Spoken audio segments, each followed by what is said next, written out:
Take a look at what happened.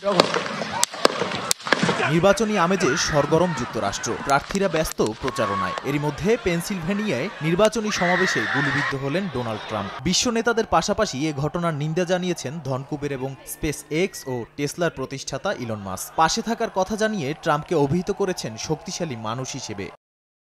নিজের মালিকানাধীন platform এক্সে ট্রাম্পের রক্তমাখা মুখের একটি ভিডিও শেয়ার করেছেন মাস্ক। সেখানে লেখেন সমর্থনের কথা। রাজনৈতিক সচেতনদের মতে মাস্কের এই সমর্থন আসন্ন প্রেসিডেন্ট নির্বাচনে অনেকটাই এগিয়ে রাখবে ট্রাম্পকে। এক্স হ্যান্ডেলে ট্রাম্পকে সমর্থন দিয়ে মাস্ক আরও লিখেছেন, যুক্তরাষ্ট্র সবশেষ যে শক্তিশালী জনপ্রতিনিধি পেয়েছিল তিনি ছিলেন থিওডর রুজভেল্ট। বছরখানেক আগেও ট্রাম্প মাস্কের সম্পর্ক এতটা গভীর ছিল না। 2022 সালের জুলাইয়ে ট্রাম্পকে প্রেসিডেন্ট পদের জন্য বেশি বুড়ো হিসেবে অভিহিত করেছিলেন মাস্ক। তবে সম্প্রতি ব্লুমবার্গ এক প্রতিবেদনে জানায় ইলন মাস্ক এমন এক গোষ্ঠীকে চাঁদা দিয়েছেন যারা নির্বাচনে ট্রাম্পকে জয়ী করার জন্য কাজ করছে। নাদিম মারজান, সময় সংবাদ।